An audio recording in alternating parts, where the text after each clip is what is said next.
Hello friends, आज हम बात करेंगे rent a girlfriend season 2 episode number 12 और ये इस सीजन का लास्ट एपिसोड है। तो इस एपिसोड के साथ ही आज ये सीरीज पूरी होगी। इस एपिसोड में कॉमेडी को बिल्कुल भी एक्सपेक्ट मत करना, क्योंकि ये एपिसोड काफी ज्यादा इमोशनल होने वाला है। तो इस एपिसोड को स्टार्टिंग से एंड तक जरूर देखना, क्योंकि सीजन 3 कब आएगा आई डोंट नो। तो चलिए दोस्तों, वीडियो स्टार्ट करते हैं। तो इस एपिसोड के स्टार्टिंग में हमें जिजुरू की लाइफ रूटीन दिखाई जाती है। वो कैसे अपने टाइम को इम्पोर्टेंस दे रही है। वो अपनी एक्टिंग स्कूल को भी टाइम टू टाइम दे रही है एंड अपने ग्रैंडमा को भी पूरा टाइम दे रही है। साथ ही साथ वो अपनी रेंट ए गर्लफ्रेंड जॉब भी अच्छी तरीके से कर रही है। जिजुरू को एक्टिंग स्कूल के लिए काफ़ी ज़्यादा फीस देनी पड़ती है, इसलिए उसके लिए रेंट ए गर्लफ्रेंड काफ़ी ज़्यादा अच्छा ऑप्शन था। And rent a girlfriend job से उसकी काफ़ी ज़्यादा अच्छी प्रैक्टिस भी हो जाती थी। फिर उसके बाद हमें जिजुरू की दादी दिखाई जाती है, जो ठीक से अब खाना नहीं खा रही थी। एंड वहाँ पर जिजुरू सोचती है कि मुझे पहले से ही पता था, कभी ना कभी तो होने वाला है। फिर उसके बाद जिजुरू अपने घर आती है। फिर वहाँ पर जिजुरू को ऑडिशन वालों की ओर से मैसेज आता है एंड ये देखकर जिजुरू को होप आती है कि फाइनली अब उसका ड्रीम पूरा होगा। एंड वो मैसेज देखती है एंड मैसेज के अंदर लिखा होता है कि आप इस बार पास नहीं हुई हो, नेक्स्ट टाइम बेटर ट्राई करना। एंड ये देखकर जिजुरू काफ़ी ज़्यादा इमोशनल हो जाती है, क्योंकि वो दोबारा रिजेक्ट हुई थी इतनी सारी मेहनत करने के बावजूद भी। एंड वहाँ पर वो अपने ग्रैंडपा की फ़ोटो लेती है एंड वो कहती है कि मैं फिर से फेल हो गई, मुझे बताओ ग्रैंडपा मैं क्या करूँ। फिर उसके बाद हमें 7 साल का पहले का टाइम दिखाया जाता है, जहाँ पर जिजुरू की दादी सायोरी की एज 70 ईयर थी एंड उसके दादाजी कात्सुहितो की एज 73 ईयर थी। एंड वहाँ पर वो जिजुरू को लेक्चर दे रहे थे, जहाँ पर अपनी जिजुरू 7th ग्रेड में थी एंड उसे दादाजी की बातों से कोई भी फर्क नहीं पड़ रहा था। वहाँ पर जिजुरू सोचती है कि सारे आदमी बेवकूफ़ होते हैं, वो लोग कभी भी रियलिटी को फेस नहीं कर सकते। एंड वहाँ पर दादाजी जिजुरू को बताते रहते हैं कि सपने हमेशा पूरे होते हैं। एंड वहाँ पर जिजुरू किसी का भी एग्जाम्पल दी देती एंड वो कहती कि देखो आप तो गलत हो। तो इसके बाद दादाजी जिजुरू को 100 साइन वाली जगह पे ले जाते हैं, जहाँ पर जिजुरू को जाना पसंद नहीं था। एंड वहाँ पर दादाजी जिजुरू को समझाते कि गॉड हमारे प्रे को सुनते हैं। तुम्हारी दादी को प्रपोज करने की अगली रात में यहाँ पर आकर बहुत सारी मैंने प्रे की थी, मैं ऊपर नीचे बहुत चढ़ा था। लेकिन वहाँ पर जिजुरू उनकी बातों को ज़्यादा इंपॉर्टेंस नहीं दे रही थी, उसे कुछ ज़्यादा फर्क नहीं पड़ रहा था उनकी बातों से। जिजुरू की इतनी छोटी एज में बुक से और मूवीज से बहुत ही ज़्यादा प्यार था।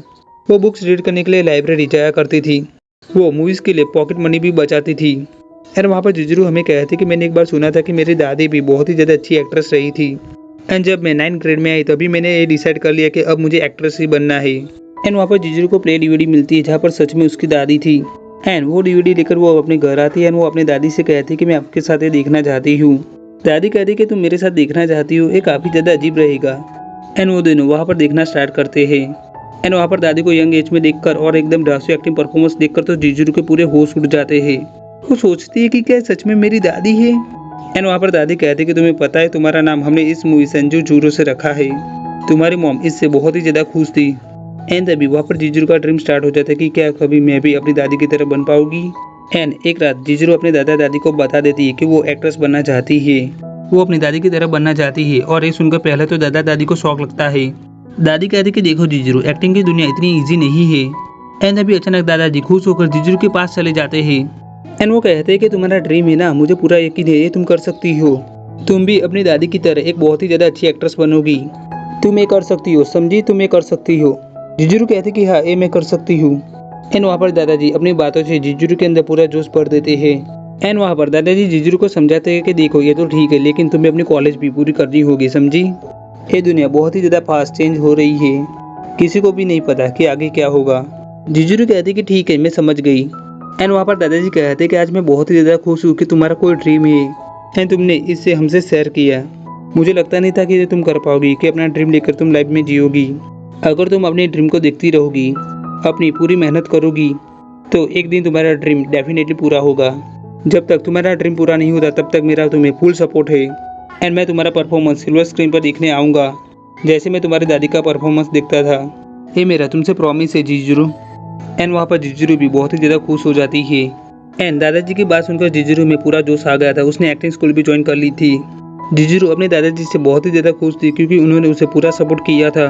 फिर एक दिन जिजुरू के दादाजी कार लेकर जा रहे होते हैं एंड उनका ट्रक से एक्सीडेंट हो जाता है। जिजुरू को ये बात पता चलती है और वो भागते हुए हॉस्पिटल में आती है, जहाँ पर जिजुरू को आते हुए देखकर बाहर बैठी दादी की आंख में से आंसू आ जाते हैं। जिजुरू कहती है कि क्या वो ठीक है। एंड वहाँ पर जिजुरू की दादी नाम में सिर हिलाती है एंड वो कहती कि हमें नहीं पता। वहाँ पर जिजुरू के दादाजी का ऑपरेशन चल रहा था एंड वहाँ पर जिजुरू दौड़ते हुए बाहर जाने लगती है एंड वो 100 सीन वाली जगह पे जाती है जहाँ पर उसके दादाजी ने उसे समझा था कि गॉड हमारी प्रे को सुनते हैं, वो हमारी प्रे को मानते हैं। एंड जिजुरु वहाँ पर ऊपर चढ़ती है एंड वहाँ पर वो गॉड से प्रे करती है। वो कहती है कि वो मेरा ड्रीम पूरा हुआ देखना चाहते थे, उन्होंने कहा था कि मेरा ड्रीम पूरा होगा। एंड वहाँ पर जिजुरु खुले पैर ऊपर नीचे चढ़ने लगती है एंड वहाँ पर वो सिर्फ दादाजी को याद कर रही होती है। फिर उसके बाद हमें हॉस्पिटल का सीन दिखाया जाता है जहाँ पर डॉक्टर्स कहते हैं कि इनको ब्रेन में बहुत ही ज़्यादा ट्रॉमा हो चुका है, अब इनके पास ज़्यादा टाइम नहीं है। एंड ये सुनकर वहाँ पर जिजुरु की दादी रोने लगती है। फिर वहाँ पर कुछ टाइम के बाद जिजुरु आती है जो पूरी तरीके से थकी हुई होती है, उसके पैर भी सूज गए थे। एंड वहाँ पर जिजुरु को देखकर दादी रोने लगती है।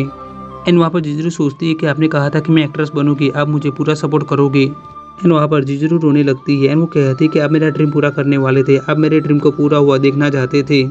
एंड वहाँ पर दादाजी का हाथ हिलने लगता है एंड जिजुरु एंड दादी उनके पास जाती है।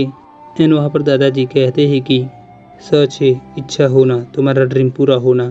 एंड वहाँ पर दादाजी हाथ छोड़ देते हैं एंड वो अपनी आखिरी सांस लेते हैं। एंड वहाँ पर जिजुरु बहुत ही ज़्यादा रोने लगती है। फिर उसके बाद हमें प्रेजेंट दिखाया जाता है जहाँ पर जिजुरु अपने दादाजी की फ़ोटो को देखकर कहती है कि आपने मुझसे झूठ कहा था, क्या आपने झूठ कहा था कि सपने पूरे होते हैं? मुझे पता है कुछ चीज़ें, कुछ इच्छाएं कभी भी पूरी नहीं होती है, चाहे आप कितना भी हार्ड ट्राई क्यों ना कर लो। तो फिर मुझे कहना बंद कीजिए कि सपने पूरे होते हैं। एंड वहाँ पर जिजुरु रोने लगती है, वो वहाँ पर बहुत ही ज़्यादा रोती है। फिर उसके बाद बाहर दरवाजे की डोरबेल बजने लगती है। बाहर काजुया था एंड वो कहता है कि दरवाज़ा खोलो एंड जिजुरु दरवाज़ा खोलती है। एंड कागुया अपना लैपटॉप लेकर जिजुरु के घर में घुसता है तो जिजुरु कहती है कि भाई क्या हुआ। कागुया कहता है कि ये देखो एंड जिजुरु उसके अंदर देखती है तो उसमें क्राउड फंडिंग के बारे में होता है। कागुया कहता है कि प्रपोजल है प्रोजेक्ट के लिए, मैंने इसके अंदर बहुत सारा रिसर्च किया और मुझे पता चला काफ़ी चीज़ के लिए हम रिक्वेस्ट कर सकते हैं और काफ़ी चीज़ें इसमें पॉसिबल है। लोग क्राउड फंडिंग स्टार्ट कर रहे हैं, खुद की इससे मूवी बना रहे हैं 2 मिलियन इनमें एंड ये बहुत लोग कर रहे हैं और ये सिर्फ 1 महीने में शूट पूरा हो रहा है, तो ये हमारे लिए काफ़ी टाइम है ना। जिजुरु कहते कि 1 सेकंड चुप रहो। काजुया कहते कि नहीं, मैं चुप नहीं रह सकता। देखो यार, आजकल तो मूवी के लिए स्क्रीन भी हम रेंट पे ले सकते हैं। हम दादी सुयुरी को ये दिखा सकते हैं, वो तुम्हें स्क्रीन पे देख सकेगी। एंड तुम्हें तो याद ही होगा ना, मैं मेजनरी बिजनेस एडमिनिस्टर में हूँ, तो मैं फाउंडिंग दूंगा, तो इसे स्टार्ट करो, चलो साथ में मूवी बनाते हैं। वहाँ पर जिजुरु सोचती है कि मैन सच में पागल होते हैं। जिजुरु कहते कि सॉरी, पर मुझे इसके बारे में सोचने के लिए थोड़ा टाइम चाहिए। काजुया कहते कि तुम्हें पता है ना कि अभी हमारे पास ज़्यादा टाइम नहीं है। जिजुरु कहते कि हाँ मुझे पता है, लेकिन फिर भी मुझे इसके बारे में सोचना है। फिर उसके बाद काजुया घर आता है एंड वहाँ पर वो चिल्लाने लगता है। वो कहता है कि मैं पागल जैसा हो जाऊँगा, पता नहीं वो अभी क्या सोच रही होगी, पर मुझे इसको लेकर रिसर्च चालू रखना होगा। खुद के पैसों से मूवी बनाना कुछ हो जाएगा, लेकिन इसमें इक्वापमेंट्स, मैन पावर्स, एडिटिंग एंड बाकी सारी चीज़ों पे अलग से खर्चा होगा, तो ओवरऑल 2 से 3 मिलियन इनका खर्चा होगा। एंड वहाँ पर काजुया क्राउड फंडिंग के बारे में सोचता है एंड वो अपनी मैथमेटिक्स लगाता है। वहाँ पर काजुया सोचता है कि जिजुरु का ये सपना है कि उसकी दादी उसे प्ले करते हुए देखे और इसलिए उसका ये सपना हम पूरा करेंगे। एंड अभी वहाँ पर काजुया के दरवाजे की डोरबेल बजती है एंड काजुया दरवाजा खोलता है तो बाहर जिजुरु होती है एंड वो कहती है कि क्या तुम इसे लेकर सीरियस हो, क्या ये तुम सच में करना चाहते हो? देखो मेरे पास ज़्यादा टाइम नहीं है, मेरे पास जितना भी टाइम बचा है मैं उसको वेस्ट करना नहीं चाहती हूँ। अगर तुम ये नहीं करना चाहते हो या फिर इसे अधूरे में छोड़ना नहीं चाहते हो तो मुझे अभी सब कुछ क्लियर बता दो। काजुया कहता है कि मैं करूँगा, मैं डेफिनेटली करूँगा। वहाँ पर जिजुरु सोचती है कि मैन सच में पागल होते हैं। हम इस दुनिया में ज़्यादातर ड्रीम्स पूरे नहीं कर सकते हैं, लेकिन कुछ शायद हो जाए। एंड वहाँ पर जिजुरु कहती है कि तो प्लीज़ मेरी हेल्प करो मेरे साथ मूवी बनाने में, ताकि मेरी दादी उसे देख सके। काजुया कहता है कि हाँ मैं करूँगा, मैं सच में करूँगा, चाहे कुछ भी हो जाए। एंड यहाँ पर ये एपिसोड के साथ ये सीजन भी होता है फिनिश। तो आई होप दोस्तों आपको सीजन 2 भी काफ़ी ज़्यादा मज़ेदार लगा होगा। इस पूरे सीजन में आपका कौन सा सीन सबसे ज़्यादा फेवरेट है वो नीचे कमेंट जरूर करना। और हमारा वीडियो आपको अच्छा लगा तो वीडियो को लाइक जरूर करना। वीडियो आपको कैसा लगा प्लीज़ नीचे कमेंट जरूर करना। एंड इस वीडियो को अपने सारे एनिमे फैन के साथ शेयर जरूर करना। और हमारे चैनल पर आप नया तो प्लीज़ चैनल को सब्सक्राइब जरूर कर देना।